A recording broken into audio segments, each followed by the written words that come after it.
Boa tarde.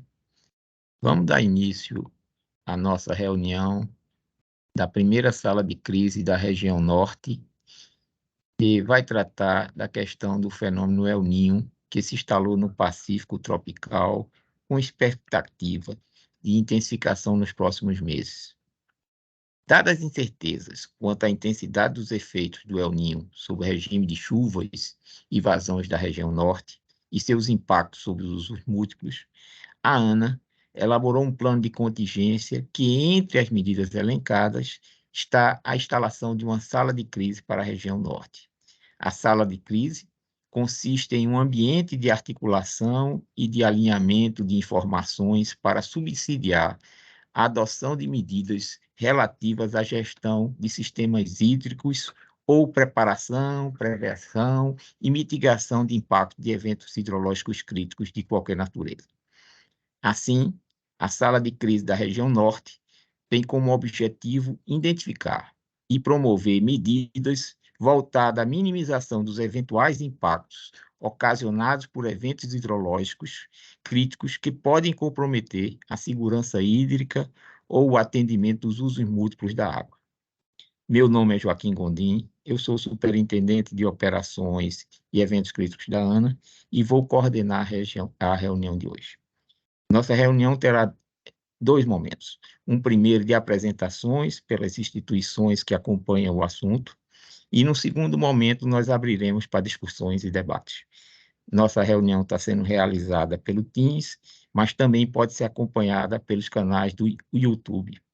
Ela será gravada e disponibilizada nos canais da ANA no YouTube. Para dar início à nossa apresentação propriamente dita, eu convidaria ao IMET para fazer sua apresentação agora.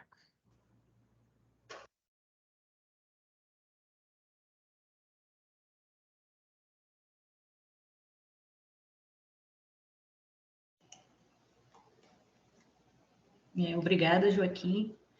Boa tarde a todos. Eu gostaria de agradecer o convite em nome do IMET e também do INPE. Meu nome é Daniele Ferreira, sou meteorologista do IMET e vou falar um pouco sobre as condições do Oceano Pacífico, que é uma área tão importante para a definição do clima no planeta, né? Além das condições previstas e também previstas para a chuva e também temperatura para os próximos meses. Bem, começando pelo monitoramento da anomalia de temperatura na superfície do mar, né, na região central do Pacífico, né, a região denominada Ninho 3.4. No gráfico à esquerda, nós temos as barras em azul correspondem às anomalias negativas, ou seja, desvios abaixo da média, né? Podemos notar que no ano de 2022 houve uma persistência dessas anomalias negativas, caracterizando o fenômeno Laninha. A partir dos meses de março e abril do ano de 2023, essas anomalias foram próximas de zero, indicando aí meses de neutralidade. A partir de maio, nós temos essas barras em vermelho, que correspondem às anomalias acima da média, né? Positivas, a partir de maio, indicando aí o início, pois as anomalias tendem a ser maior que 0,5 graus, né?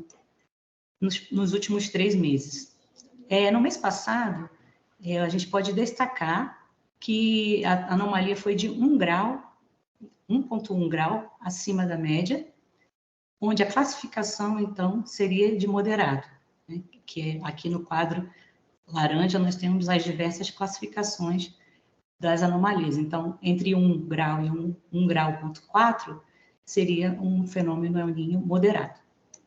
Nesse mapa aqui da direita, nós temos toda a bacia do Pacífico, espacialmente, toda com águas com presença de águas mais quentes, principalmente na costa leste, principalmente no Pacífico Leste, né? Na região denominada de Ninho 1+2, que é bem próximo da costa oeste da América do Sul. No próximo slide, eu vou falar sobre o índice de oscilação sul, que corresponde, ele nos dá um tempo de resposta da atmosfera ao aquecimento ou resfriamento do oceano, dependendo da época, dependendo do fenômeno que está atuando. Por favor, próximo slide. Bem, conceitualmente, esse índice consiste na diferença de pressão entre as regiões de Darwin, né, na Austrália, e Tahiti, na Polinésia Francesa. Esse índice ele é responsável pelo enfraquecimento ou a intensificação dos ventos alísios sobre o Pacífico Equatorial. Então, nesse padrão aqui à esquerda, nessa figura, nós temos a diferença de pressão no Pacífico, onde a alta pressão está localizada em Tahiti e a baixa pressão em Darwin, próximo aqui da Austrália. Então, aqui nós temos um padrão de laninha, né? Segundo o modelo da Austrália, segundo o Centro Nacional lá de Meteorologia, o índice de oscilação maior que 7 corresponde como se diz, época de laninha, né? Então, como eu expliquei nesse padrão aqui primeiro. Então, aí nós temos uns ventos alísios mais fortes, que é o que aconteceu em todo o ano de 2022, aqui desde janeiro de 2022 até mais ou menos janeiro de 2023. Quando nós fomos para março e abril de 2023, que eu falei anteriormente que nós entramos nos meses de neutralidade, de TSM próxima da média, então o índice calculado pela Austrália é de -7 a 7, indicando aí condições normais. E a partir do mês de maio, nós temos aí um índice menor que -7, que corresponde a essa figura à esquerda, onde o padrão de pressão em Tahiti é menor em relação a Darwin, né? Em Darwin nós temos a alta pressão, então aí nós temos o enfraquecimento dos ventos alísios aí na faixa equatorial. Em junho e julho, esse índice ele oscilou entre condição de neutralidade e também próximo à condição de El Niño. Então, nós estamos aí caminhando para um acoplamento mesmo estabelecido no estabelecimento do El Niño. Próximo slide. De posse de todas essas condições de monitoramento, agora nós vamos para a previsão da anomalia de TSM no Oceano Pacífico. No lado esquerdo, nós temos a evolução espacial das anomalias, desde agosto, setembro, para agosto, setembro, outubro, até novembro, dezembro e janeiro. Então, nós vemos a configuração do aquecimento dessas águas no Pacífico Equatorial todos esses trimestres, né? Então, indicando aí a persistência dessas águas mais quentes. No gráfico do meio, corresponde à previsão dos modelos dinâmicos, né, baseados em equações físicas e matemáticas, na linha na cor vinho, né, indicando uma previsão de anomalia de temperatura de 1,7 graus, que corresponde aí a um El Niño forte. Porém, isso mantendo o ápice dele em outubro, novembro e dezembro, né? Um fortalecimento nos próximos meses, com um ápice em outubro, novembro e dezembro, e um decréscimo nos próximos trimestres. Enquanto que na linha em verde, corresponde aos modelos estatísticos. Então, eles estão prevendo uma anomalia inferior, né, a 1,7, no caso aqui, prevendo o ápice dele no mesmo trimestre, mas com 1 grau acima da média. É o que corresponde à classificação de moderado. Isso olhando trimestre a trimestre. Quando passamos aqui para o lado direito, nós temos a previsão da anomalia de TSM mensal. O primeiro gráfico corresponde ao modelo do Centro Australiano de Meteorologia e o gráfico abaixo é do CFS, que é o americano. Bem, o australiano ele prevê para os meses de setembro e outubro anomalias superiores a 2 graus, né? 2,2 e 2,6. Então, isso entraria numa categoria forte, né? Aliás, muito forte, né? Acima de 2 graus. Enquanto que o CFS, ele prevê para o mês de setembro, eu estou dando ênfase mais ao ápice, o máximo de anomalia prevista, né? Então, ocorrendo aí em setembro, em torno de 1,9 graus, que corresponde à classificação de forte. Então, diante dessas previsões, próximo slide, nós temos aqui a previsão em nível probabilístico, né? Enquanto anteriormente nós vimos a previsão de anomalias, agora nós vamos falar aqui do nível de probabilidade. Então, esse aqui é um gráfico oriundo do centro coreano e que indica que uma probabilidade acima de 60% de que ocorra esse El Niño na modalidade forte no próximo trimestre, tá? Então, assim, não existe um consenso entre os modelos, pois uns prevêem de moderado a forte e acho que somente o australiano prevê um El Niño de moderado de forte a muito forte, né? Então, nós, quando vamos atender a imprensa, estamos dizendo que realmente já está para acontecer o El Niño, ele está se estabelecendo e deve atingir o seu ápice durante a primavera, porém com intensidade variando aí de moderada a forte. Nesse contexto, nós vamos falar sobre os possíveis impactos que esse fenômeno pode causar, principalmente na região norte. Próximo slide. Aqui nós temos um compilado, né? Um mapa à esquerda corresponde às chuvas, às anomalias, os desvios de chuva no trimestre agosto, setembro, outubro, em anos de El Niño moderado, e abaixo nós temos também para agosto, setembro, outubro, anos de El Niño forte. Do lado direito, o trimestre outubro, novembro e dezembro, que é o trimestre de maior intensidade aí historicamente do fenômeno El Niño. E agosto, setembro, outubro seria o mês que nós vamos fazer a previsão. De modo geral, as anomalias de chuva para a região norte são acima da média, né? Abaixo da média em grande parte da região, exceto no oeste aqui do Amazonas e também no sul do Pará, onde podem variar de chuvas próximas da média a ligeiramente abaixo. Isso é quando o El Niño é moderado.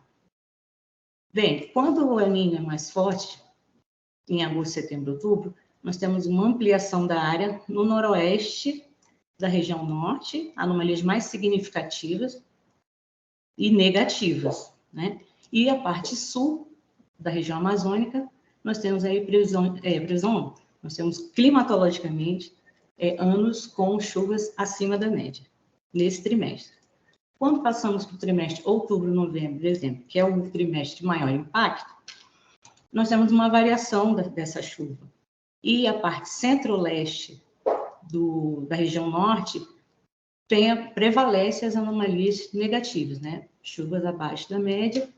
E quando nós vamos para o El Niño mais forte, claro, nós temos uma intensificação dessas anomalias nesses meses de maior impacto.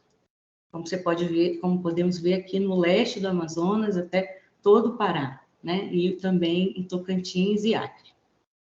Esse seria um cenário tanto de El Niño moderado como de El Niño forte. Próximo slide. Passando para a previsão das anomalias de chuva, antes de falarmos propriamente da previsão, nós vamos falar como que se comporta a precipitação no trimestre agosto, setembro, outubro. A maior parte da chuva fica localizada no noroeste da região norte, com volumes aí superiores a 400 milímetros, enquanto que na parte nordeste da região norte, as chuvas já são inferiores a 200 milímetros. Isso no trimestre agosto, setembro, outubro. Do lado direito, nós temos a climatologia mensal dos meses de agosto, setembro e outubro, onde nós vemos uma ampliação da área correspondente às chuvas acima da média, acima de 100 milímetros em tons verdes, né? Então, à medida que avança outubro, seria um avanço das chuvas em quase toda a região norte, exceto no nordeste da região, onde a gente tem um comportamento de chuva variando de volumes entre 40 e 80 milímetros, tá? Se tratando de previsão, o próximo slide. Aqui no lado esquerdo, nós temos a previsão dessas anomalias de chuva para o trimestre agosto, setembro, outubro. Esse mapa ele é realizado em consenso com os modelos do CPTEC, INMET e FUNSEMI, e aqui nós podemos ver que a maioria dos modelos apontam para um predomínio de chuvas abaixo da média em toda a região norte. Olhando mensalmente, claro, a chuva pode variar pontualmente, porém há um predomínio de chuvas dentro, ligeiramente abaixo da média em agosto. Em setembro, nós temos uma ampliação da área, com anomalias abaixo da média, e em outubro, uma intensificação dessa anomalia negativa, mais ou menos no noroeste da região norte e também no sudeste do Pará e também no Tocantins, com previsão aí de anomalias bem significativas abaixo da média. Pode passar, por favor. Aqui nós temos dando ênfase somente para agosto, então nós temos a previsão de chuva mensal, né, um desvio de chuva mensal. Na primeira semana, nós temos o predomínio de chuvas abaixo da média e próximas da média, em grande parte da região norte. Quando passamos para a segunda semana, temos o destaque de chuvas acima da média no Amazonas, também no Acre e também no Amapá, e assim como também na terceira semana. Já na quarta semana do mês de agosto, a previsão é de chuvas ligeiramente acima da média e muito irregular, né? E o restante da região com anomalias próximas da média. Por favor, o próximo slide. Agora aqui nós temos a climatologia da temperatura média. A temperatura não tem muito o que falar, né? Porque a região norte ela tem essa característica de temperaturas mais elevadas, então a normal climatológica são de temperaturas acima de 26 graus. E vamos falar, então, diretamente da previsão de temperatura média, no próximo slide. Aqui é a previsão do CPTEC, INMET, FUNSEMI para a temperatura, onde nós vemos aqui predomínio de temperaturas acima da média, de 1 grau acima da média, com uma área aqui na divisa do Amazonas com o Pará, que pode chegar até 3 graus acima da média. E a variação entre agosto, setembro e outubro, onde agosto, nessa mesma área, pode variar de 1 grau a 1 grau acima da média, e uma intensificação dessas anomalias no mês de outubro, variando aí entre 1,5 grau e 2 graus Celsius. Bem, eram essas as informações que eu tinha para repassar. Eu agradeço a atenção de todos e estou à disposição para eventuais perguntas. Ok, muito obrigado pela apresentação e já esclareceu que não existe um consenso sobre a intensidade desse El Niño. Por isso que nós estamos com essa sala de crise ativada, exatamente para podermos ir acompanhando e vendo a evolução do fenômeno. Então, eu vou pedir agora ao colega do CEMADEM, Marcelo, que faça a sua apresentação. Por favor, Marcelo. Boa tarde, Joaquim. Boa tarde a todos. Me apresentar rapidamente. Essa não é a apresentação, essa é do ONS. Eu sou Marcelo Celucci, meteorologista também e responsável pela sala de situação do CEMADEM. Eu vou tirar minha câmera, eu vou até mostrar algum material um pouco semelhante ao que a Daniele também mostrou, vou tentar, em todo caso, complementar. A gente vai fazer um diagnóstico da situação do El Niño, das chuvas, uma previsão de chuva e também a previsão dos impactos decorrentes da chuva prevista, que é um pouco o foco, né, do CEMADEM. Então, começando realmente pelo início, se puder colocar, por favor, a gente vai ver na primeira figura a situação da temperatura dos oceanos. Na próxima figura, por favor. Isso, perfeito. Então, bom, as cores aqui indicam onde o oceano está mais frio, em azul, onde ele está mais quente, em vermelho. Nós já estamos com o El Niño estabelecido desde junho, e o ponto ou a área onde se afere a intensidade, a ocorrência primeiro e a intensidade do El Niño é aquela chamada El Niño 3.4, marcada mais ou menos naquele retângulo preto, e que indica que neste momento a temperatura está 1,2 graus acima da média nesse retângulo, o que caracteriza neste momento El Niño de intensidade moderada. Eu queria ressaltar dois aspectos, a Daniela já comentou, mas que a distribuição da temperatura no Oceano Pacífico, ela não é uniforme. As maiores temperaturas acima da média, elas estão localizadas na porção leste do Oceano Pacífico, ou seja, aí mais próximos da região da costa da América do Sul, né, na região da costa do Peru e do Equador. E isso é importante porque cada El Niño é diferente de outro e há um certo impacto diferente se as águas mais quentes se localizam na parte central do El Niño, o que se conhece como El Niño canônico, ou se essas águas mais quentes estão mais no setor leste do oceano, o que se considera El Niño leste. Outro ponto importante que eu quero ressaltar, agora olhando a temperatura do Oceano Atlântico, a região norte do Brasil e a região norte da América do Sul, ela também é sensível à temperatura do Oceano Atlântico, não é apenas o Pacífico que determina a qualidade das chuvas. E como está ocorrendo neste caso, quando a temperatura do Oceano Atlântico ao norte do Equador está mais quente do que a média e mais quente do que a temperatura na porção sul do Oceano Atlântico, essa água mais quente acaba levando a precipitação mais para o norte e falta precipitação na região norte do Brasil. E no caso do Pacífico também, as águas mais quentes na região central do Oceano Pacífico levam, portanto, a evaporação e a umidade maior aqui, naquela região a provocar mais chuva sobre o oceano e, por consequência, menos chuva sobre o continente. Então, na verdade, no momento atual, nós temos duas situações que estariam desfavorecendo as precipitações na região sul, tanto no Oceano Pacífico quanto no Oceano Atlântico.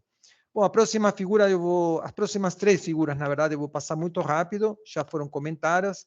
Essa é a previsão probabilística da duração do fenômeno do El Niño, né? Barras vermelhas indicam probabilidade do El Niño, embaixo estão os trimestres. Então, o El Niño provavelmente poderá durar até o trimestre março, abril, maio, o trimestre da direita da figura, onde nós temos ainda uma probabilidade maior a 50% de continuação do El Niño e uma em torno de 45% de uma situação de neutralidade. Então, a conclusão dessa figura é que o El Niño deve durar durante estas próximas estações chuvosas da região norte e da região central do Brasil e provavelmente irá declinar no próximo outono. A próxima figura a Daniele comentou, simplesmente então enfatizar, não existe um consenso total sobre a intensidade do El Niño, mas a grande maioria dos modelos apontam uma situação de El Niño de moderado a forte, né?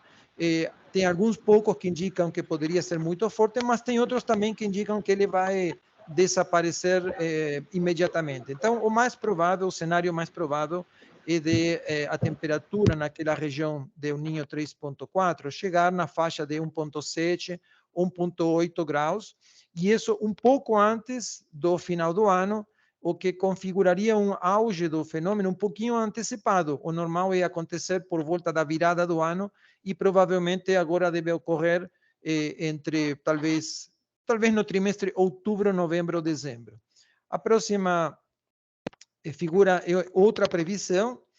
Quando se fala de previsões de longo prazo, é muito importante consultar diferentes modelos. Aqui o modelo americano, que está nos dando um cenário parecido, com provavelmente uma intensidade máxima de 1.7, 1.8 graus naquela região central e entre o trimestre outubro, novembro, dezembro ou novembro, dezembro, janeiro, um pouco antes do final do ano. Então, esse é o cenário mais provável, né? É um Niño moderado a forte e com uma ligeira antecipação no momento do seu auge.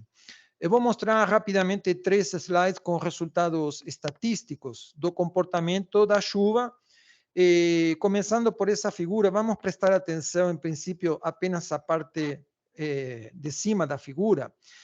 Essa figura mostra a série temporal de precipitação dos últimos 60 anos. Na verdade, não é estritamente precipitação, sino o que nós chamamos índice padronizado de chuva. É a chuva menos a média histórica, dividido pelo desvio padrão. Desvio padrão, para quem não está familiarizado, é alguma coisa parecida com a variação da chuva ao longo do tempo, em média. E, bom, a primeira coisa que salta à vista na figura de cima, na parte de cima, é que há uma redução quase sistemática da precipitação na região norte ao longo das últimas décadas, nestes últimos 60 anos. Depois nós temos barras verticais que indicam anos do El Niño. Azul é El Niño moderado e vermelho é El Niño forte. Tinha outros anos de El Niño fraco, mas nós não consideramos. E se a gente prestar atenção nos anos de El Niño, nós temos praticamente sempre um mínimo ou relativo ou absoluto de precipitação.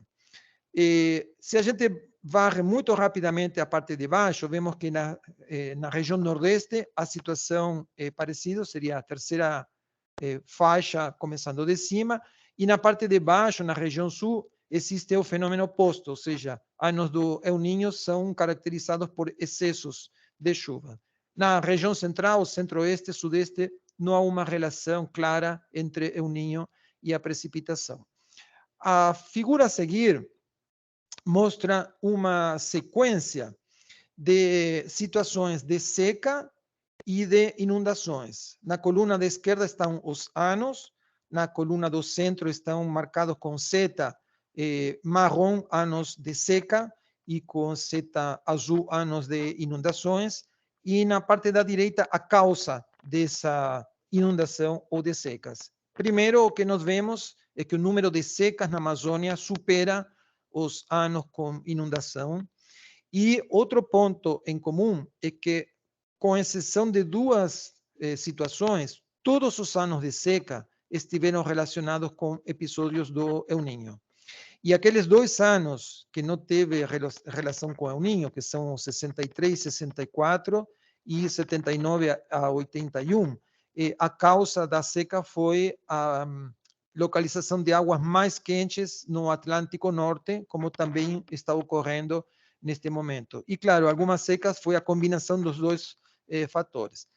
E, para encerrar esta parte, na próxima figura nós temos também um resultado estatístico, que é uma correlação entre a temperatura do Oceano Pacífico, na região do El Niño, e a precipitação na Amazônia.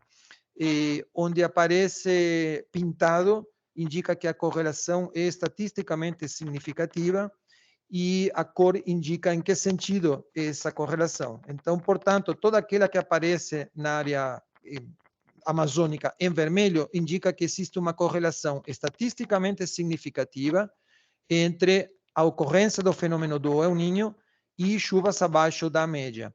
A diferença entre as duas figuras é que a figura da esquerda é quando o El Niño se estabelece na região central do Oceano Pacífico. E a figura da direita, mais parecida ao que está ocorrendo nesta oportunidade, é quando as temperaturas do Oceano Pacífico estão mais quentes no lado leste. Essas figuras são para o trimestre dezembro, janeiro e fevereiro, e mostram algumas pequenas diferenças, né? Por exemplo, no Alto Solimões, a tendência é chover abaixo da média quando o fenômeno de El Niño se estabelece mais na região central. Mas, como neste caso, quando ele se manifesta mais na porção leste, aí não existe uma relação tão clara. Então, digamos, por estes resultados, eu acho que não resta muita dúvida que, pelo menos em média, o fenômeno do El Niño representa sempre uma ameaça para a precipitação e para as consequências da precipitação na região norte do Brasil e também nos países vizinhos. Bom, dito isso, na próxima figura nós vemos o status da precipitação nos últimos 60 dias. Na parte da esquerda é o total acumulado, mais importante aqui observar a figura da direita, que é a comparação do total acumulado com a média histórica. Então, o que aparece em amarelo indica chuvas abaixo da média, em azul, chuvas acima da média. E eu acho que na figura da direita a gente consegue identificar já algum sinal da atuação do El Niño, no sentido que boa parte da região amazônica, especialmente a região centro-norte, especialmente centro-norte do Amazonas e do Pará, também no Amapá, as chuvas nos últimos 2 meses já estão abaixo da média, enquanto que na região sul, sutilmente, começam a aparecer anomalias positivas depois de muitos meses de termos anomalias negativas. Então, o El Niño já no oceano está estabelecido e parece que ele já está também influenciando nas precipitações, especialmente justamente na região norte. A próxima figura faz um diagnóstico um pouco mais longo, a partir do índice padronizado de chuva, né? A figura da esquerda é o índice para uma média dos últimos 3 meses, e dá para ver que, de fato, a precipitação está abaixo da média. E a figura do centro abaixo é para uma média de 6 meses, aí temos uma situação um pouco mais irregular, parte sul com tendência de chuvas observadas acima da média, parte norte mais para baixo da média, e se observarmos o último ano, a situação é de uma pseudo-normalidade, no sentido de termos misturadas áreas onde choveu acima da média e outras onde choveu abaixo da média. Lembrando que nós saímos no ano passado de uma situação do La Niña, que favoreceu as chuvas, e agora estamos entrando numa situação já entramos, de fato, numa situação do El Niño. Então, a figura de cima à direita mostra a mistura desses dois regimes, mas a figura da direita dos últimos 3 meses parece bastante eloquente no sentido de mostrar chuvas já abaixo da média.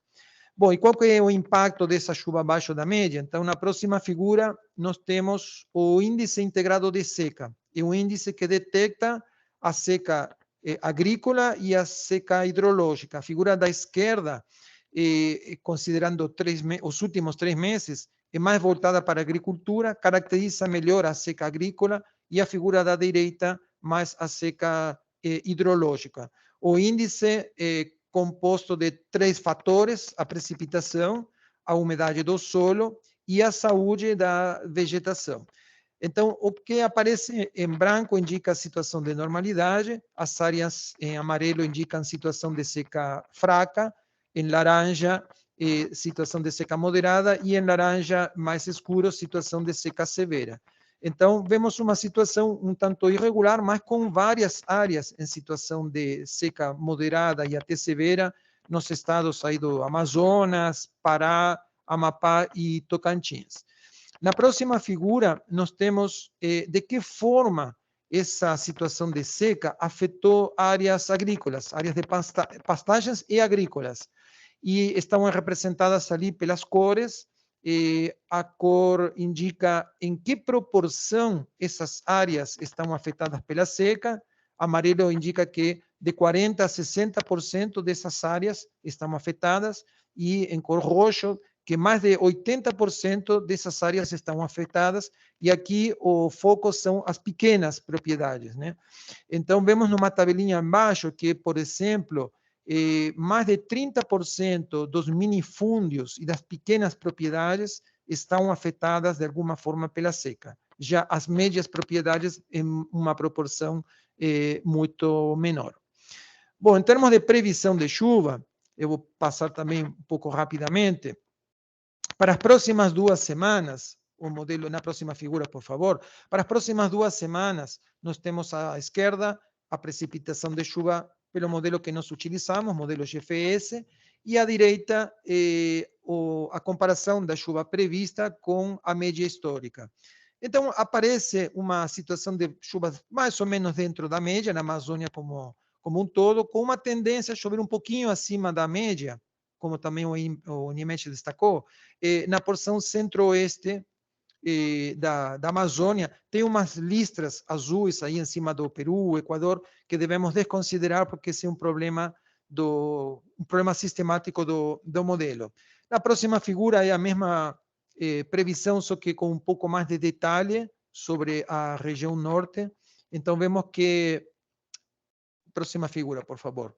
Na parte oeste da bacia dos Solimões, da bacia do Negro, nós temos alguma indicação de alguma pequena chuva acima da média. Isso para as próximas 2 semanas, que vão até o dia 16 de agosto. Na sequência, temos algumas previsões para a terceira e quarta semana, daqui para frente. Este é o modelo CFS. Na parte da esquerda, nós temos toda a grade do modelo, todo o domínio do modelo, um modelo global, né, roda previsão para todo mundo, e na parte da direita apenas um zoom.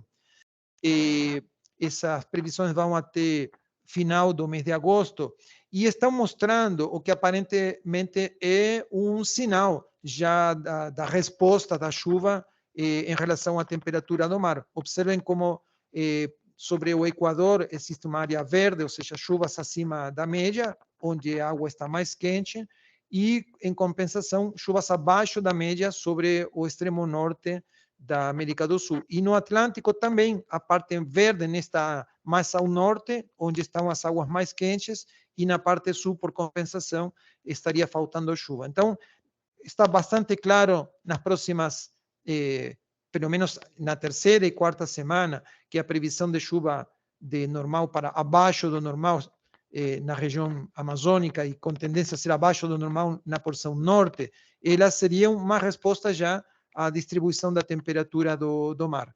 Na sequência, nós temos a mesma previsão, basicamente, só que com outro modelo, vai até os primeiros dias de setembro, e o panorama é muito parecido. Vejam como o modelo indica chuvas acima da média sobre o Oceano Pacífico, e chuvas abaixo da média sobre a região amazônica, de novo também, especialmente na porção centro-norte, que é onde mais chove nesta época, da Amazônia.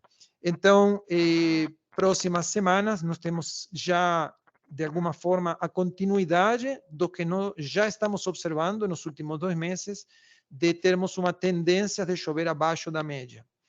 Na sequência, eu vou mostrar também algumas previsões sazonais para agosto, setembro, outubro, neste caso, por vários centros mundiais. Cada figura é o resumo da previsão elaborada por um centro internacional. E vemos que existe um consenso bastante grande no sentido de estar prevendo chuvas abaixo, bem abaixo da média, no norte da América do Sul e concretamente sobre a região norte do Brasil.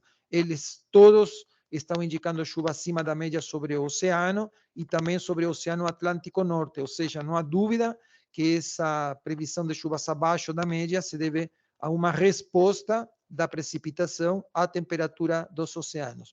Existem modelos que indicam isso com mais intensidade e outros menos, como, por exemplo, o segundo modelo de baixo, mas todos eles concordam numa previsão de chuva abaixo da média.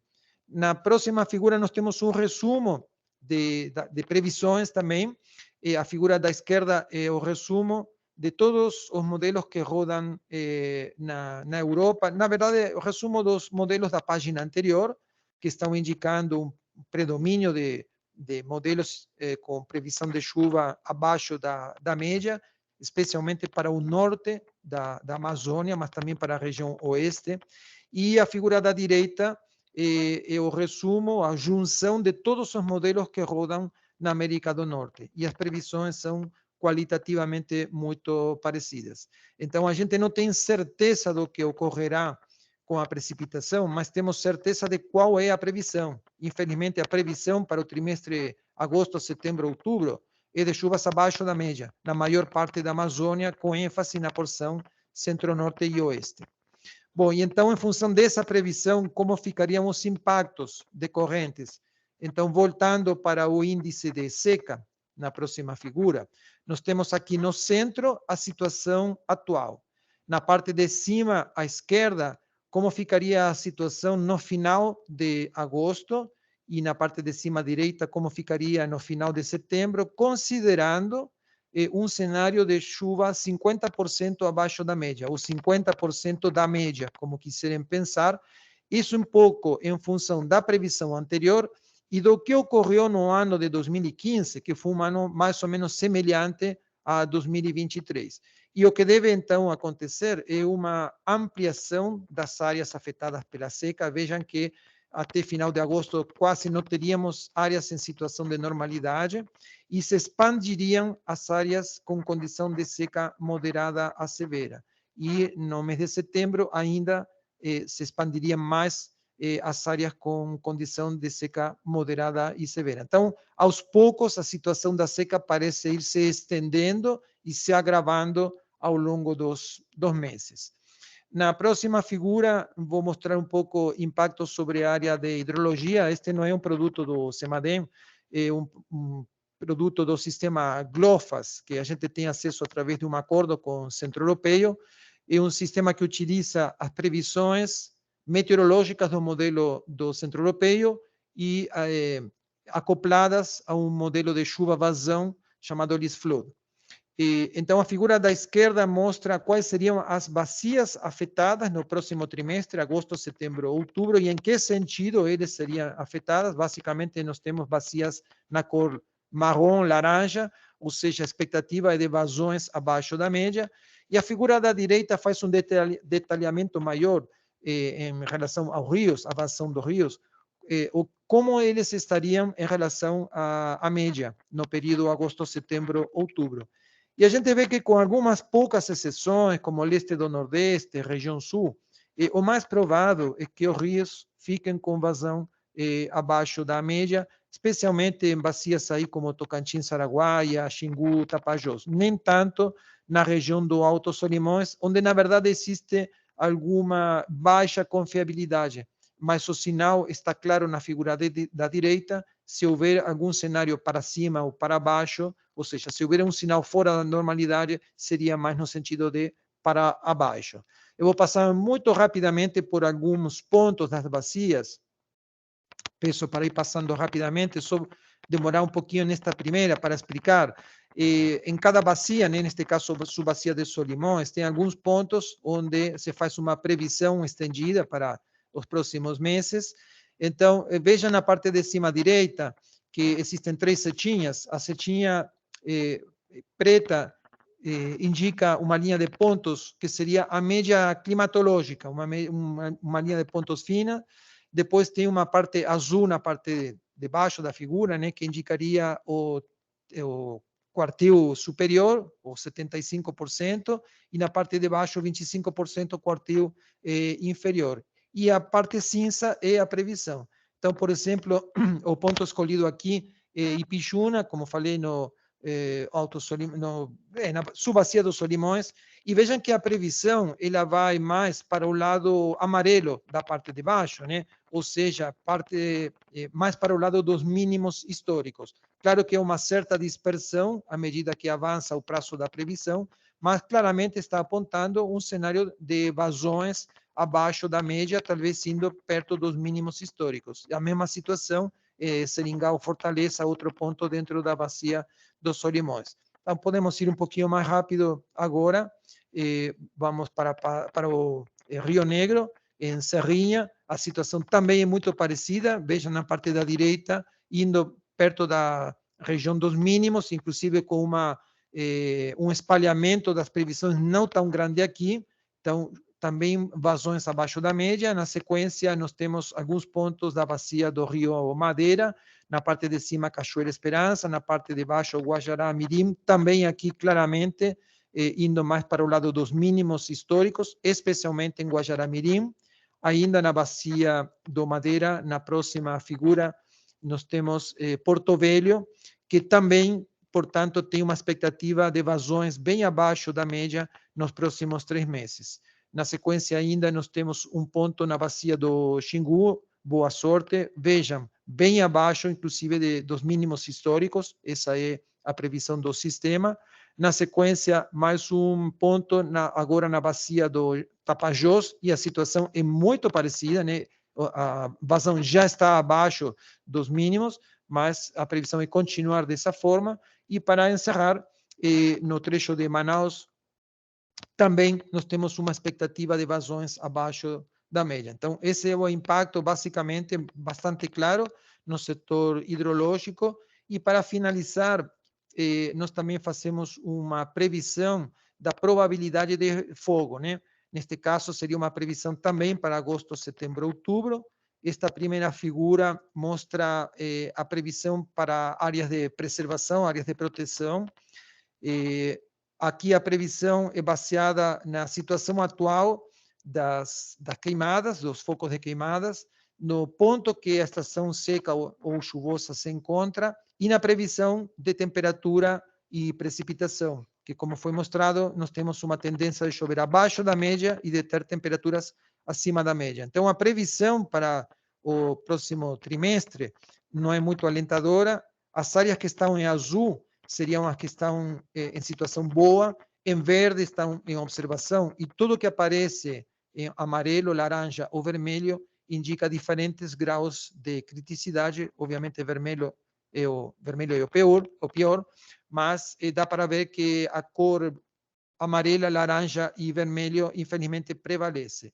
E a próxima e última figura da minha parte é a mesma previsão, só que agora não para áreas de proteção, sino para os municípios da região norte, e fora alguma área central ali no estado do Amazonas, a maior parte dos municípios tem um risco que vai de moderado a muito alto de fogo, com destaque para o Acre, sudoeste do Amazonas, centro-norte do Pará, Amapá, etc. Bom, isso que nós tínhamos para falar, fico à disposição se tiverem perguntas. Obrigado. Ok, muito obrigado ao Semadem, ao Marcelo, pela apresentação bem ampla e mostra o acerto de realizarmos essa reunião para fazermos o acompanhamento de toda a situação para e passo, no sentido de ir trazendo a melhor informação disponível que os órgãos de pesquisa e de acompanhamento desses desastres possam fornecer. Então, vou passar agora ao Serviço Geológico do Brasil, tá certo? A CPRM, para fazer sua apresentação já olhando os impactos, tá certo? Nos rios. Então, Luna, por favor, se você puder fazer. Olá, boa tarde a todos. Obrigada pelo convite, Joaquim, Vinícius e a todos da ANA. É um prazer estar aqui novamente com vocês, tá? Pessoal, vou falar um pouco, então, nesse contexto do El Niño, né? Qual é o impacto disso tudo na hidrologia da região norte. Pode passar, por favor, o slide? Esclarecendo que todas as informações que eu vou passar aqui são do Sistema de Alerta Hidrológico do Serviço Geológico do Brasil, que é operado com base em dados da Rede Hidrometeorológica Nacional, que é uma grande parceria do Serviço Geológico com a ANA. Então, todas as informações aqui são baseadas em dados da Rede Hidrometeorológica. E esse Sistema de Alerta Hidrológico é um projeto que a gente já vai desenvolvendo aí há mais de 30 anos, com atualmente mais de 7 milhões de pessoas beneficiadas. E aí todas as informações que eu vou apresentar estão disponíveis no www.sgb.gov.br/sas, tá? Pode passar? E aí, nós temos atualmente 17 bacias que são contempladas, entre elas 5 que estão na região norte do Brasil. É curioso porque, na verdade, desses 5, a gente tem o Sistema de Alerta Hidrológico do Amazonas, que foca aí na região da Amazônia Ocidental, mas temos outros 3 que estão dentro do Amazonas, né? Então, o Branco está dentro da bacia do Amazonas, o Madeira também e o Acre. Mas é muito importante a gente trabalhar de forma separada, é um desafio aqui para a gente, acaba que são muitas apresentações, a gente fala um pouco rápido, mas é difícil falar da Amazônia como uma coisa só, né? A gente tem a maior bacia hidrográfica do mundo, mas ela é composta por subbacias menores, então é muito importante termos essa atenção aí, por exemplo, com o Acre, que é uma bacia pequena, e aí já tem um tempo de resposta bem diferente do que acontece, por exemplo, para o Rio Negro, lá em Manaus. Então, eu vou trazer alguns detalhes aqui, rapidamente, só para a gente ir entendendo como é que funciona esse processo. Pode passar. Um detalhe importante, eu vou falar aqui basicamente sobre seca hidrológica, que é diferente da seca meteorológica, e na região amazônica, isso tem uma defasagem de tempo, né? Quando a gente fala em seca meteorológica, que está associada aí à falta de precipitação, né? Uma precipitação abaixo do esperado, ela geralmente é convertida em seca hidrológica, que é o impacto, na verdade, nos rios, mas às vezes tem um tempo entre um e outro, quando a gente está falando em grandes bacias. Em Manaus, por exemplo, a gente sabe que a água que vem lá dos Andes e vai drenar ali todos os Solimões para chegar e influenciar ali o Negro, a gente demora às vezes 2 meses para essa água fazer todo esse trajeto. Então, a gente tem uma defasagem de tempo aí que pode trazer interpretações diferentes. Pode passar. Os colegas já falaram um pouco sobre isso, mas eu achei importante a gente chamar a atenção, porque a gente está falando que o tema da reunião é El Niño. Pode passar que eu dei um zoom aí nessa tabelinha, mas eu trouxe aqui uma tabela para alertar que, na verdade, o El Niño está totalmente ligado, né, às secas da Amazônia, e na grande parte dos eventos a gente tem grandes correlações, mas tem um outro fenômeno também climatológico que diz respeito ao aquecimento das águas ali no Atlântico Norte tropical, que também estão associados à seca na Amazônia. Então, tem esse artigo aqui que eu trouxe como exemplo do Marengo e do Espinosa, que eles colocam que grande parte das cheias estão, sim, associadas a El Niño, mas esse TNA, né, que é Atlântico Norte Tropical, quando ele está aquecido, isso também pode influenciar. E a gente teve, por exemplo, a grande seca aí de 2005, que não tinha El Niño associado, mas tinha esse aquecimento da TNA, então, que também trouxe impactos. E aí, pode passar, por favor? Só que um exemplo rápido, né, isso também já foi colocado aí pelos colegas, eu fiz uma tabelinha para ilustrar, onde se a gente observar nos últimos anos, a gente observou alguns eventos de El Niño, que são os marcados em azul aí nessa primeira tabela, e não necessariamente foram observadas secas hidrológicas de grandes impactos, né? Por exemplo, 2019, 2018, 2016 não foram secas impactantes, mas a gente tinha El Niño. E em vermelho as grandes secas. Então, se a gente coloca isso em outra ordem, não de 2022 para trás, mas em ordem de magnitude, que é a segunda tabela, a gente observa que das grandes secas, a gente sempre estava observando ali um El Niño. Então, isso nos traz o recado de que nem sempre que a gente tem El Niño, a gente vai ter uma grande seca, mas se a gente tem um El Niño, é provável que a gente tenha, assim, uma seca hidrológica aí associada. Aqui eu usei dados do Porto de Manaus, que representam um apanhado de tudo que acontece na Amazônia como um todo. Pode passar, por favor. E aí, além do El Niño, eu trouxe aqui também para ilustrar essa temperatura do Atlântico Norte. Aqui é uma série recortada, né, ao longo desde 1980 para cá. Esses são os dados aí do NOAA, né?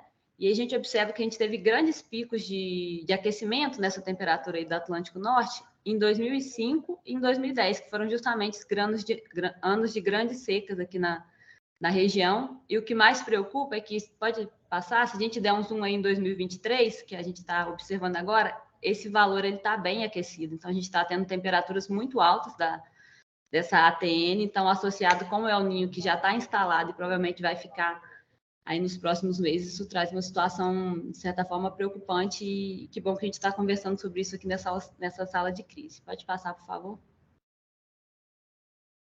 Então, eu vou dar um panorama geral aqui em relação a algumas estações que a gente utiliza como estratégica para representar pontos importantes aí da Amazônia. É claro que a gente não consegue contemplar tudo, né? É uma bacia muito grande, a região do norte do Brasil é uma região muito grande, então é só para pincelar algumas coisas, eu já me coloco à disposição se alguém tiver alguma dúvida num local mais específicos.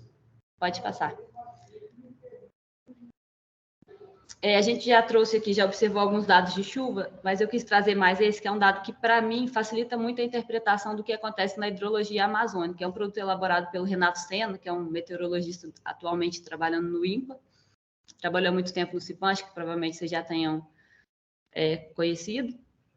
Esse produto, ele trabalha da seguinte forma, ele calcula a precipitação atual por dados de satélite, né, e corrigido com dados observados, claro, e aí ele compara com o que é esperado, né? Ou seja, a climatologia daquele período, e trabalha com isso de forma categorizada. Então, fica fácil para a gente entender o que está acontecendo. Então, esse mapa maior, ele sempre vai trazer mais próximo do marrom ou do laranja escuro o que está sendo, o que a gente está observando, mas em relação ao esperado. Então, isso fica fácil e facilita um entendimento do que vai acontecer em termos de nível do rio. E essa separação também por subbacias é bem interessante.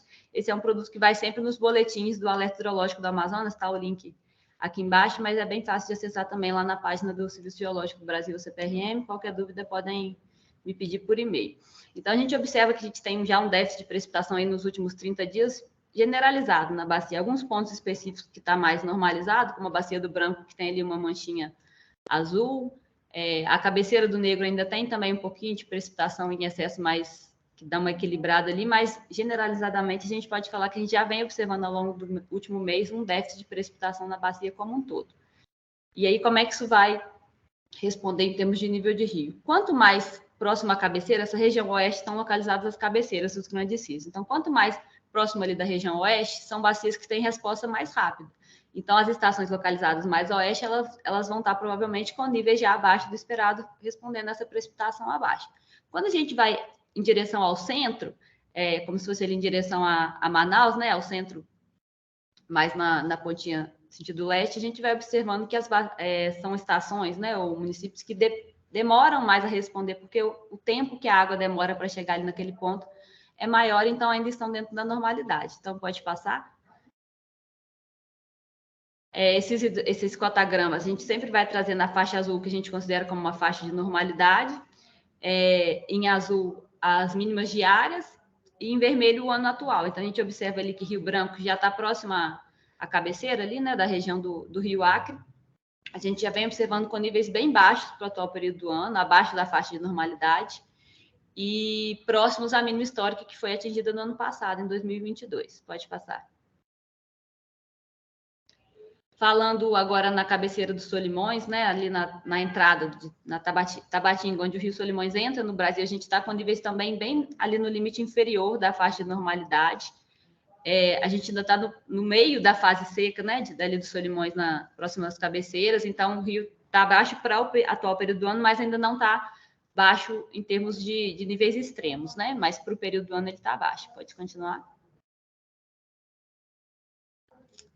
Itapéu é uma estação que a gente tem ali na região de Coari, então observem que quanto mais próximo ao centro, na direção do Rio Solimões, encontro com a Amazonas, a gente vai tendo mais uma situação de normalidade, como é o caso aí de Itapéu, pode passar. E Manacapuru, né, o comportamento ele vai sendo mais normalizado. Aí pode passar, por favor. E aí, Manaus, eu gosto sempre de trazer Manaus junto com Manacapuru, porque Manaus fica no negro, mas ele responde muito bem ao que acontece nos Solimões, porque a proximidade ali do encontro das águas a Manaus acaba que o comportamento de Manaus é muito próximo ao dos Solimões ali em Manacapuru, então o nível dentro do esperado, próximo à mediana, pode, não tem problema não, pode parar aí. Os hidrogramas são muito parecidos. Manaus, Itacoatiara e Parintins é tudo como não dá nem diferença, né? Para quem está olhando, parece que é o mesmo cotagrama, porque realmente os Solimões que formam o Amazonas, ele é o que domina ali na região, né? Então, ali tudo nível dentro da normalidade por enquanto. Pode passar. Agora, falando lá no branco, né? Que é o principal frente do negro, a gente vê que em Boa Vista o nível está dentro da normalidade também. A gente tinha umas manchinhas ali de excesso de precipitação. Pode passar. Agora, indo para a cabeceira do negro, né, na entrada ali, próxima à entrada no Brasil, a gente tem também níveis dentro da normalidade ainda em São Gabriel da Cachoeira. Pode passar. Mas em Barcelos, que já é um pouco mais abaixo do nível, a gente já observa um nível abaixo do esperado para esse período do ano, correspondendo àquela faixa laranja, né, aquele monte de manchinha laranja que a gente viu em relação às precipitações do último mês. Pode passar, por favor. Agora para Porto Velho, já no sistema de alerta do Madeira, percebam que o layout do gráfico está um pouquinho diferente, são sistemas de alerta diferentes, a gente observa que o nível do rio já se aproxima ao limite inferior da faixa de normalidade. Aqui é um detalhe só que a gente usa faixa de normalidade um pouco diferente, de acordo com o sistema, aqui então 10% a 90%, mas o recado é o mesmo, né? O nível já no Madeira já traz um nível ali próximo ao limite inferior da faixa de normalidade, quer dizer que o nível está começando a ficar muito baixo para esse período do ano. Pode passar. E aí o Maitá, que faz parte do alerta do Amazonas, porque não está na região ali até Porto Velho, mas também faz parte da Bacia do Madeira, como é mais próximo já ao encontro ali com o Amazonas, a gente observa que o nível está mais dentro do esperado, por enquanto, em Maitá. Pode passar. E aí, para finalizar, o Rio Xingu, né, que tá fora aqui da Amazonas, a gente tem um cotagrama um pouco esquisito, porque a gente tem que comparar os dados sempre com a situação atual. Aqui, como a gente teve a instalação da usina hidrelétrica de Belo Monte, a gente desconsidera os dados antes da instalação da usina. Mudou, né, o comportamento hidrológico, então o cotagrama fica um pouco esquisito até a gente ter uma base de dados legal aí. Mas o nível está um pouco ali abaixo da normalidade para o atual período do ano. Pode passar. E aí, pessoal, para a gente provavelmente vocês estão acostumados a ver a gente fazendo previsões para o sistema de alerta do Amazonas, Manaus, Manacapuru, Itacoatiara, e a gente sempre faz previsões para cheias. Já para seca, é um pouco mais difícil fazer a previsão, porque ela não responde muito bem ao tipo de modelagem que a gente faz. Então, a gente está fazendo diversos estudos, a gente está sempre, né, tentando estudar, mas os dados não apresentam correlações muito interessantes, mesmo usando El Niño, mesmo usando, né, as temperaturas da superfície do mar, mas a gente faz algumas análises bem gerais, bem por cima, né? Então, por exemplo, aqui a expectativa é que o nível do Rio Madeira em Porto Velho continue descendo, pelo menos aí até meados de setembro, provavelmente. A gente já está próximo à cota de 4 metros, que é a cota que começa a apresentar restrições para a navegabilidade ali no Madeira. Então, aqui, de maneira geral, a gente espera que o rio continue descendo aí nas próximas semanas. Pode passar. E aí, para Manacapuru também, isso aqui são resultados preliminares, tá? De alguns estudos que a gente está fazendo, mas em média a gente espera que o rio continue descendo pelo menos uns 90 dias, só para a gente ter noção do que a gente está falando, né? Já que a preocupação é com a seca, é possível que o rio continue descendo aí pelas próximas semanas e meses, na verdade, aí em Manacapuru e, consequentemente, Manaus, Itacoatiara, Parintins, todos os municípios ali da calha do Amazonas. Pode passar? E aí, algumas considerações finais, né? Em resumo disso tudo que eu falei, a situação hidrológica, apesar de em grandes partes das estações a gente não está com níveis abaixo do esperado ainda, as condições climatológicas nos indicam que a gente pode ter realmente problemas hidrológicos aí nos próximos meses, né? Tanto em relação ao El Niño, quanto em relação às temperaturas do Atlântico tropical ali na região, que traz essa influência, né? Como os colegas já explicaram. E aí, pode passar? E aí o que eu trago de recado é que essa precipitação abaixo do esperado que aconteceu na bacia como um todo nesse último mês, ela vai acabar chegando às calhas principais. Então, ao longo do próximo mês, sem dúvida, as estações que estão dentro da normalidade, elas vão começar a descer muito rápido. É provável que a velocidade de descida, né, ela seja maior do que o esperado, porque vai chegar menos água. Esse mapa de chuvas ele mostra para a gente que vai chegar menos água na calha principal ao longo desse um mês e meio, que é o tempo que a água fica se deslocando aí ao longo da bacia. Se isso vai determinar uma situação realmente preocupante, se a gente vai ter uma seca muito preocupante, muito extrema, vai depender de como vai chover daqui para frente. Então, é ideal a gente conversar de novo, né, daqui ao final do próximo mês, por exemplo, para a gente ver como que essas chuvas, se elas se recuperaram, e aí, se a gente tiver chuvas acima da média, isso pode, de certa forma, ser normalizado, mas as previsões de El Niño não nos dizem isso, né? Então, é importante a gente ficar bastante de olho, porque essa precipitação aí já é água abaixo do esperado, chegando nas calhas principais aí. Então, a gente pode ter uma série realmente de questões para serem observadas bem de perto. Pode passar? E aí, só para finalizar, eu sempre gosto de trazer isso, a gente fala sobre a Amazônia de uma maneira geral, mas ela é uma bacia muito grande, com bacias muito pequenas dentro dela que a formam, então os impactos também eles vão do macro para o micro. A gente fala em seca hidrológica, a gente está falando em grandes problemas com as hidrovias, né? A gente tem grandes hidrovias ali na região que transportam grande quantidade de cargas, né? Soja, toda a alimentação que vem para Manaus e toda a região do Amazonas vem através dos grandes navios, então isso pode ser uma questão a ser resolvida. Mas em níveis médios e micro também, o transporte de alimentos para o interior, remédio, combustível, consequentemente energia lá das regiões do interior do Amazonas, por exemplo, isso tudo vem de barco, isso tudo vem através das hidrovias, então precisamos tomar cuidado e estar atento a essas questões, a mobilidade também de pessoas entre as comunidades e os centros de saúde, já no nível menor. Os meios de subsistência, né, pesca, agricultura, não só dependem da seca meteorológica, mas também da hidrológica, né? A pesca, os níveis muito secos de rio, eles afetam também a pesca. E a própria água, né? Em relação a itens de consumo, a higiene, a gente sabe que grande parte da comunidade também utiliza água como forma de higiene. Então, só para trazer atenção, porque eu falo muito geral, às vezes dá a impressão que a gente só está focando nos grandes rios, mas a gente tem que ter também essa atenção aí, principalmente dos órgãos que vão atuar diretamente, que nos rios menores o impacto é mais rápido, e às vezes é grave também para essas pequenas comunidades que podem acabar ficando isoladas, né? Pode finalizar. Então é isso, meu e-mail está aí disponível, né? As informações estão todas no nosso portal, que é o SASSI. Meu e-mail é luna.alves@sgb.gov.br. Quem quiser qualquer informação sobre o sistema de alertas específicos, quiser receber os boletins por e-mail, né, semanalmente ou diariamente, dependendo do sistema que a gente está falando, pode mandar direto e-mail para os alertas aí, né, @sgb.gov.br. Obrigada, estou à disposição. Obrigado, Luna, pela apresentação.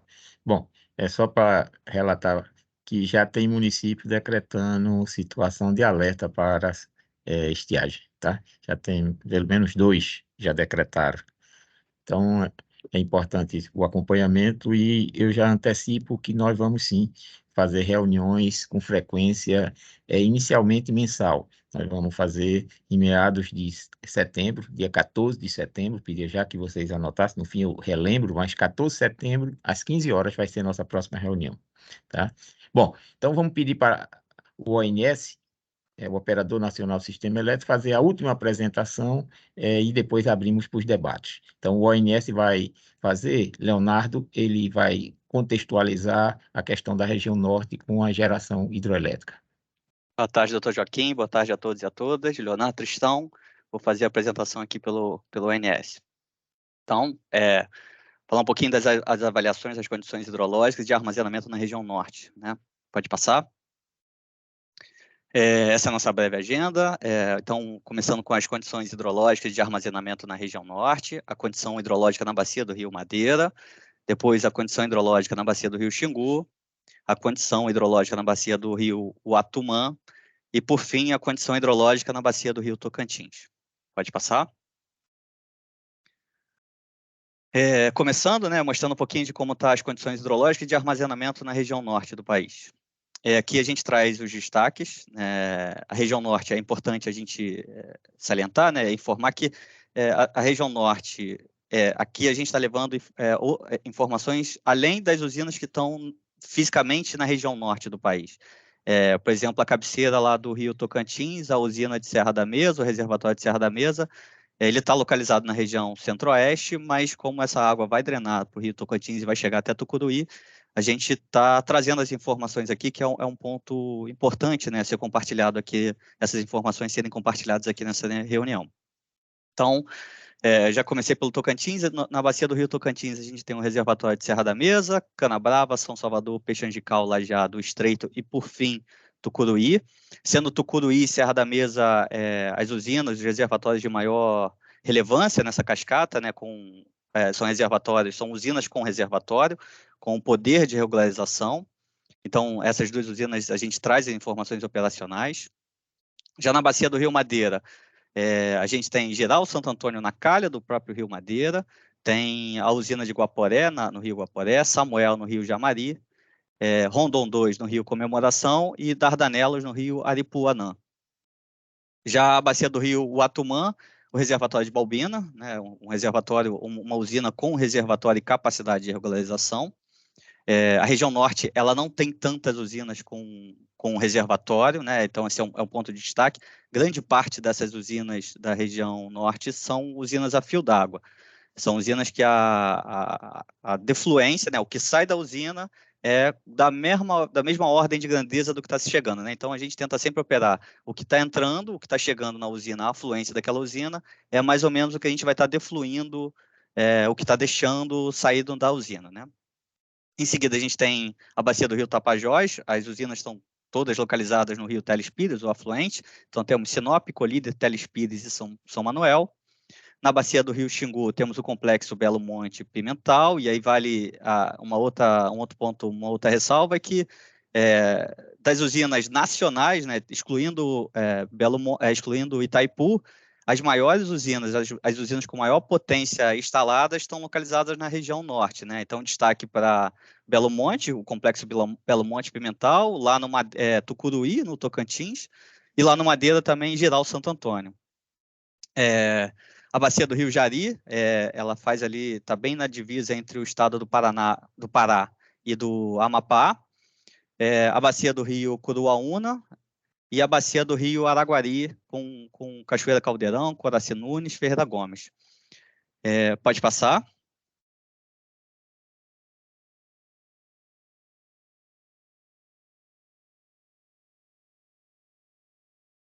Agora, mostrar um pouquinho da evolução da energia natural fluente, no gráfico da esquerda, e da energia armazenada, né, na região norte. Então, no gráfico da esquerda, em azul, em linha contínua, a gente consegue ver o que foi observado, a ENA observada, né? A ENA traduz, seria a afluência, a energia natural fluente, estaria associada, é uma grandeza que está associada à quantidade de água que está chegando na região norte, né? Em azul, em linha contínua, a gente vê o que foi observado, em linha tracejada, a gente vê a MLT, que seria a média de longo termo, né? Então, esse gráfico vem desde julho de 2022 até o último mês, julho de 2023. Então, o grande destaque da região norte, que fica marcado, é essa sazonalidade bem marcada, né? Então, a gente tem nos meses ali no meio do ano, julho, agosto, setembro, que é o dito verão amazônico, a gente tem a baixa das afluências, né? Tem as menores afluências, onde são observadas as menores afluências da região. A partir de outubro, novembro, quando começa o período úmido, há um aumento gradativo dessas vazões e assim, chegando ao ápice lá perto de fevereiro, março, abril, geralmente nesses meses. E o que a gente vê é que no período seco do ano passado, o observado ficou abaixo da MLT, já na transição ali de outubro, novembro, a gente teve o observado acima da MLT, seguiu assim até praticamente abril. Depois de abril até atualmente, até o mês presente, a gente está vendo que o observado vem um pouquinho abaixo da MLT, mas fica bem caracterizado que o observado tem sido muito próximo, né, da média de longo termo, pelo menos nesses últimos 12 meses. No gráfico da direita, a gente tem a EAR, que é uma grandeza que tenta traduzir o armazenamento nesse subsistema. Então, a gente tem em azul o ano de 2021, em preto o ano de 2022 e em vermelho o ano de 2023. Então, atualmente, a gente se encontra ali em cerca de 92% da energia armazenada nesse subsistema. Vale o destaque que, para o norte, os principais reservatórios que contabilizam aí, que são contabilizados dentro dessa EAR, Tucuruí e Balbina, são os dois principais reservatórios. Tem outros, mas esses são os que Serra da Mesa também, mas esses são os que tem maior relevância, né? Assim, maior armazenamento. E atualmente a gente está com cerca de 92%, uma condição superior aos outros 2 últimos anos, né? Tanto 2022 como 2021. Pode passar. E agora mostrar um pouquinho das condições hidrológicas da bacia do Rio Madeira. O Madeira, somente lá até geral, grande parcela dessa bacia está em território internacional, né? Assim, a grande parcela da bacia está no território boliviano, outra no Peru. Então, a gente tem, até geral ali, quase cerca de 90% dessa bacia está em território estrangeiro. Do lado direito, a gente tem um diagrama esquemático da bacia do Rio Madeira e todas as usinas. Aqui a gente vai trazer as informações principais que são da usina de Jirau e de Santo Antônio, por estarem na calha do Rio Madeira, e a gente entende que é mais relevante aqui para essa sala, porque tem um impacto ali na navegação, na navegação em Porto Velho, então a gente entende que seria mais importante. Apesar de ter Rondon 2 e Samuel como usinas ali com regularização, praticamente ele não tem grande capacidade de armazenamento e essas usinas todas operam a fio d'água, praticamente a fio d'água, né? Então, defluência da ordem de grandeza da afluência. Pode passar. Aqui a gente traz a afluência observada ao AHE geral, são esses últimos 10 anos de operação. Em azul, em destaque, como envoltória superior, a gente tem um ano de 2014, que foi um ano com bastante água, né? Assim, se destaca dos demais anos. Em vermelho, o ano de 2016 e 2017, porque foram os anos com as mínimas ali, as mínimas observadas, pelo menos foram os anos mais secos desses últimos 10 anos de operação. Em marrom, a gente vê o ano de 2022, e em preto a gente tem o atual ano, né, o ano de 2023. Então, como é muito marcado lá da região norte, a gente tem essa sazonalidade, janeiro, início do ano ali, janeiro, março, abril, maio, a gente tem essa subida do hidrograma, né? É onde se observa as maiores vazões. Conforme as chuvas vão cessando, essas vazões vão caindo, e é o que a gente vem acompanhando, né, em linha preta. Eventualmente tem alguns repiquetes, umas subidas esporádicas, muito por conta da precipitação que ocorre na parcela peruana da bacia, que responde muito rápido, mas a tendência atual é dessa queda, né? Esse valor de 6.400 metros cúbicos é do que estava sendo observado ontem na usina de Jirau. Há uma previsão de subida, de afluência, há uma previsão de repiquete, para os próximos 2, 3 dias há um incremento, uma estimativa de incremento de 2.000 metros cúbicos, tá? Muito por uma precipitação que ocorreu também lá na parcela do Peru. Então, deve-se passar, nessas próximas semanas, deve haver um incremento aí, cerca de 2.000 metros cúbicos nas vazões no Rio Madeira, mas como a própria Luna falou anteriormente, a tendência para as próximas semanas e meses é uma diminuição, né? Uma queda nessas vazões, e sendo observados os valores mínimos aí em setembro, outubro, até que volte a chover na região. Pode passar. Agora, mostrar um pouquinho da evolução das vazões naturais à usina de Santo Antônio. Santo Antônio é a usina que está jusante de Geral, já próximo ali do município de Porto Velho, né, próximo da capital de Porto Velho, lá de Rondônia. Nesse degradê azul, a gente tem do azul escuro em cima até o azul mais claro, o terceiro quartil, ali no meio o azulzinho, a mediana, e o azul mais clarinho, quase branco, ali o primeiro quartil. Isso seria uma estatística das vazões de 52 anos, das vazões históricas de 52 anos do Madeira, e a gente classifica terceiro, mediano e primeiro quartil, exatamente para comparar atual cenário, né, que é a linha preta. A gente consegue comparar o atual cenário e comparar com o histórico e avaliar onde é que a gente está, né? Se a gente está perto da mediana, ou a gente está muito abaixo, a gente está ali perto do primeiro quartil. E ali a pontilhada seria o ano passado, as vazões observadas no período de 2021, 2022. Então, como eu falei, olhando a linha preta, que é o atual ano, né, o atual cenário, a gente vê que praticamente todo o início do ano, dezembro, o período de transição ali, dezembro, janeiro, a gente teve as vazões no Rio Madeira estiveram abaixo do primeiro quartil, ultrapassando e alcançando a mediana só a partir de abril, maio, e aí ele ficou oscilando entre o primeiro quartil e a mediana. Então, a gente já teve um ano com as vazões ligeiramente mais baixas, né? A gente não vê quase nenhum momento as vazões do Madeira atingindo o terceiro quartil, né? Superando, são as maiores vazões. Então, ele praticamente ficou oscilando ali entre o primeiro quartil e a mediana, e agora com essa tendência de queda, numa situação atual, maiores vazões do que o ano passado, mas ali ainda muito próximo do primeiro quartil. Pode passar. Agora mostrar um pouquinho da bacia do Rio Xingu. Pode passar. Agora, o complexo, as vazões naturais, o gráfico muito semelhante ao anterior, também reflete, a gente está tentando mostrar aqui a atual condição em comparação à série histórica, né, das vazões naturais ao complexo de Belo Monte Pimental. A gente aqui limita ali próximo dos 14.000 a vazão natural, porque é a vazão máxima que pode ser desviada lá para o complexo de Belo Monte. Então, olhando a linha preta, a gente vê que o início ali na transição de dezembro, janeiro, da transição dos anos, as vazões foram superiores, a vazão natural foi superior ao terceiro quartil, em algum momento seguiu assim, com valores superiores, já em março, abril, ela acaba ficando mais próxima da mediana, até próxima do primeiro quartil, e segue flutuando ali, né, hora acima, hora abaixo, e atualmente ele está com essa tendência de queda, a gente já vem observando valores bem mais baixos lá no Rio Xingu, e atualmente as vazões estão ali em torno da mediana e próximo do primeiro quartil, seguindo essa tendência, como o restante, né? A tendência é seguir essa queda até os meses de outubro, novembro, onde há essa mudança, essa inflexão, a mudança, onde começam a subir, onde começam a aumentar as vazões, né, na região. Pode passar.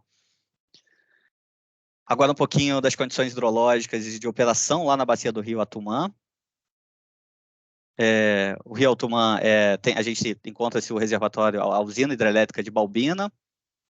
Balbina, só pelo gráfico a gente já percebe um comportamento diferente dos que foram apresentados, tanto para o Madeira quanto para o Rio Xingu. Ele é mais nervoso, diria assim, né? Ele tem mais oscilações na sua variação, e essa sazonalidade ela está mais achatada, né? Ela não está bem marcada como no Madeira. Apesar dessa sazonalidade estar aí marcada, ela não é tão marcada como no Madeira e no Rio Xingu, né? Ela existe, mas ela está ali mascarada, né, com muita oscilação. O gráfico é muito semelhante, linha pontilhada o ano passado, e aí já fica o destaque, como o período úmido do ano passado foi muito maior do que o terceiro quartil, e o que está sendo observado atualmente, o que difere completamente das outras duas rios que eu mostrei, né? Tanto Madeira como Xingu foram anos dentro da normalidade, o Madeira até abaixo, mas já no rio Atumã, a gente vê que as vazões naturais para a Balbina foram superiores, bem superiores ao terceiro quartil. Na linha preta, a gente vê que praticamente o ano ela flutuou, né? Nesse período, ela flutuou ali entre a mediana, hora superando até o terceiro quartil. A gente teve um pico bem considerado agora em julho, né? Ultrapassando o terceiro quartil. Mas atualmente segue uma tendência de recessão na bacia e as vazões naturais estão oscilando ali entre o primeiro quartil e a mediana. Pode passar, por favor. Para a Balbina, a gente vai trazer um pouquinho da operação da usina, já que é uma usina com reservatório, é interessante a gente mostrar como é que tem sido feita a operação. Em azul, a gente tem a afluência, o que chega ao reservatório, e em vermelho, a gente tem a defluência, que é o que sai do reservatório de Balbina, e em preto, a gente tem o reflexo lá do volume armazenado nesse reservatório. Então, como a gente vê, o vermelho e o azul, ora, eles oscilam, né? Um momento a defluência é maior do que a afluência, então dá o caráter de descida lá no iniciozinho, em setembro, outubro de 2022, dá esse caráter de descida ao reservatório, ao volume útil do reservatório de Balbina.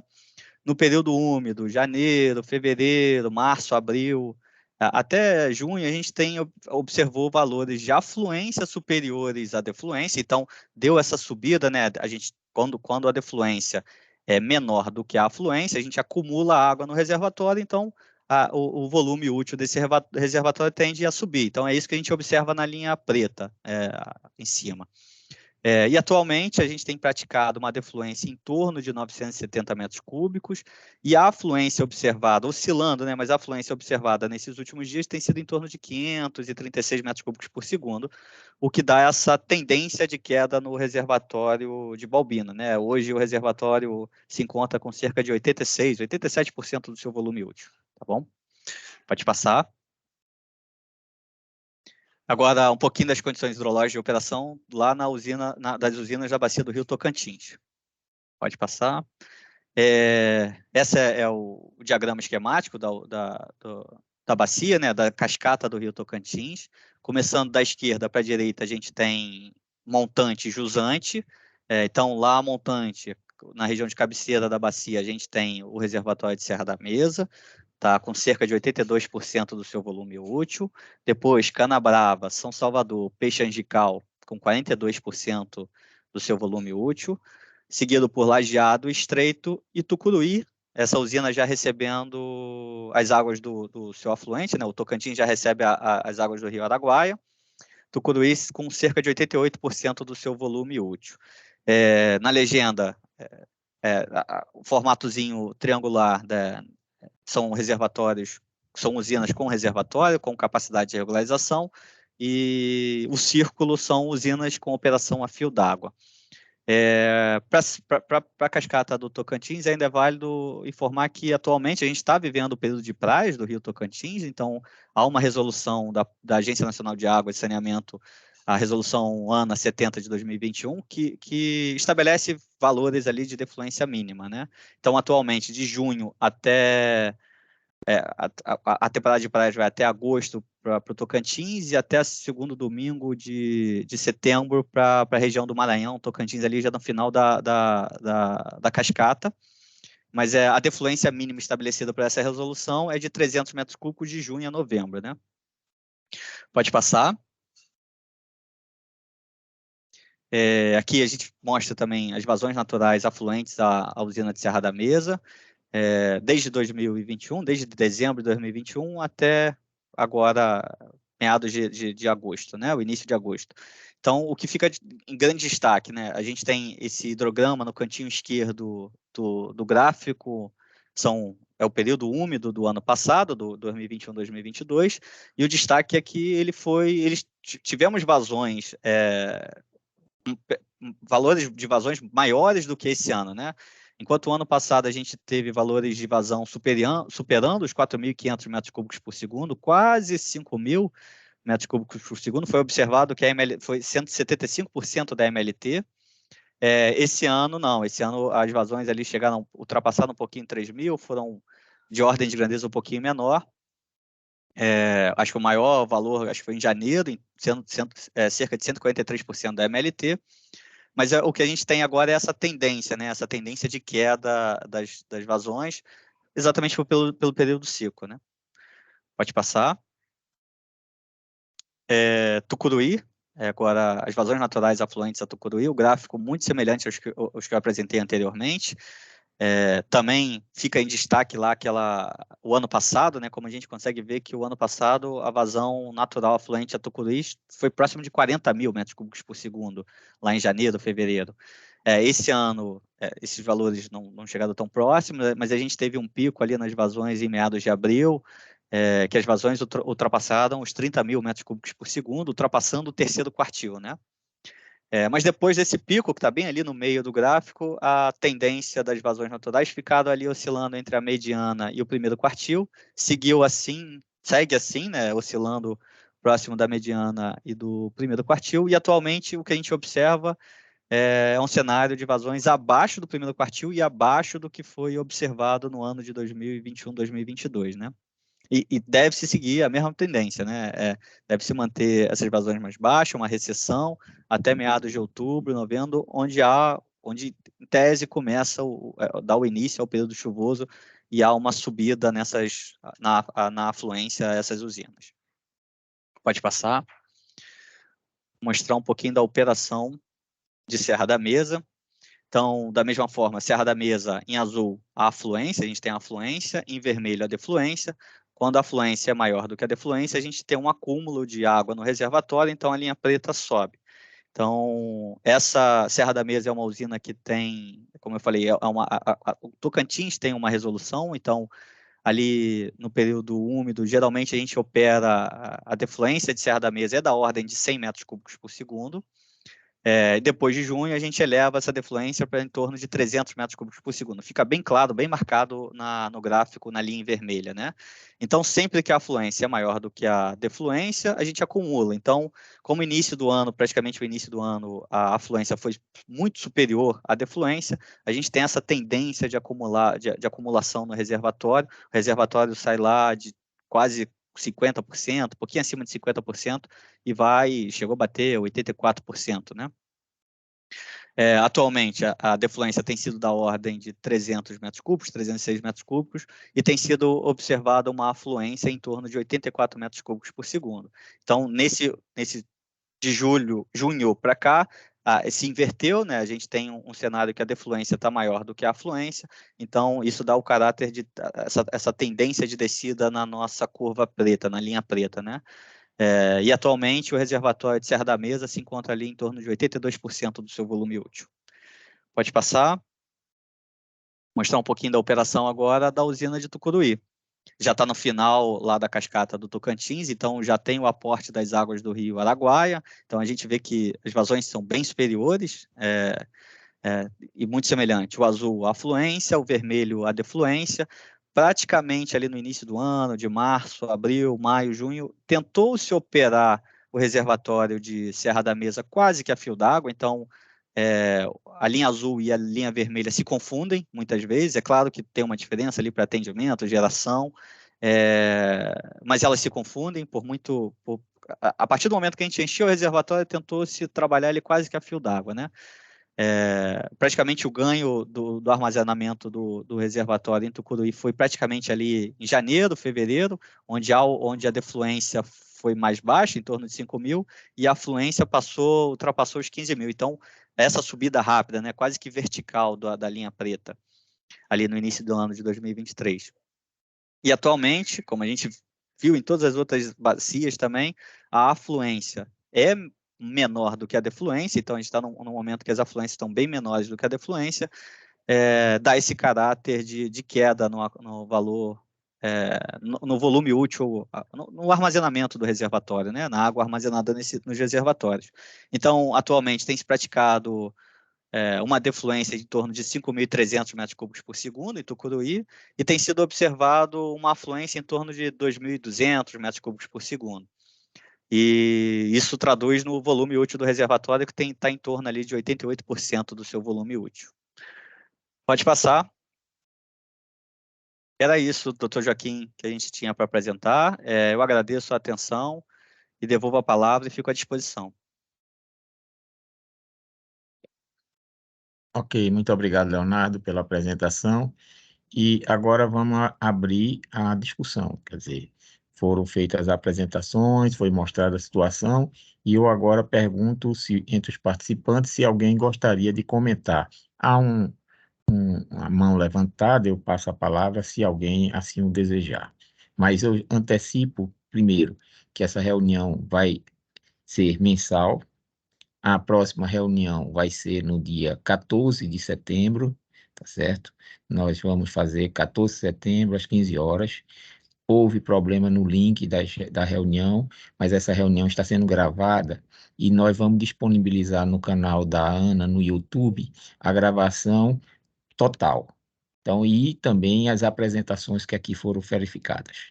Então, vocês vão ter acesso à apresentação na sua integralidade e os arquivos das apresentações também. Então, alguém gostaria de comentar algo?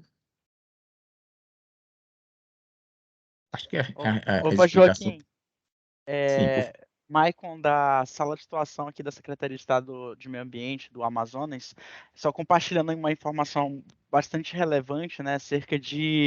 Dos 62 municípios aqui do estado do Amazonas, 41 estão na situação normal e cerca de 16 municípios estão na situação de alerta, né? Grande parte aí na calha do Juruá, e a outra parte na calha do Madeira, do Juruá, Solimões, Alto Solimões, né? E a outra na calha do Madeira. Aí a gente compartilha esses dados condizente, né, com aquelas precipitações, com os índices mostrados aí tanto pela aluna quanto pelo representante do INMET. ok, muito obrigado, Maicon. Inclusive, 2 já decretaram alerta de estiagem, né? Ipixuna Sim. e Itamaracá. Itamaraty. Itamaraty, né? Bom, e nós vamos, como eu falei, nós vamos colocar na integralidade, no link que vocês receberam da reunião, a gravação dessa reunião, para que ninguém se prejudique com a falha que houve no link, tá certo? Que deu problema no link. Bom, alguém mais gostaria de comentar? Então, já vimos que tem reflexos do El Niño, e ele se estende não só à questão da água em si, mas aqui foi colocado o transporte, na questão dos alertas de incêndios, né, de queimadas. Então, esse tipo de coisa pode acontecer e todos têm que ficar atentos, ok? Bom, eu não quero estender a reunião mais que o necessário. Eu acho que, como primeira reunião, ela se estendeu nas apresentações, mas por quê? Porque todos tinham que mostrar a base conceitual do problema, né? Nas próximas reuniões já vamos aumentar daqui para frente, quer dizer, ninguém vai mais discutir que a União é importante e que afeta a seca da Amazônia. Então, esse é um ponto importante, tá? Então, eu queria agradecer de novo a todos e esperá-lo ver no dia 14 de setembro, às 15 horas. Muito obrigado. Eu declaro, então, encerrada a nossa reunião de hoje.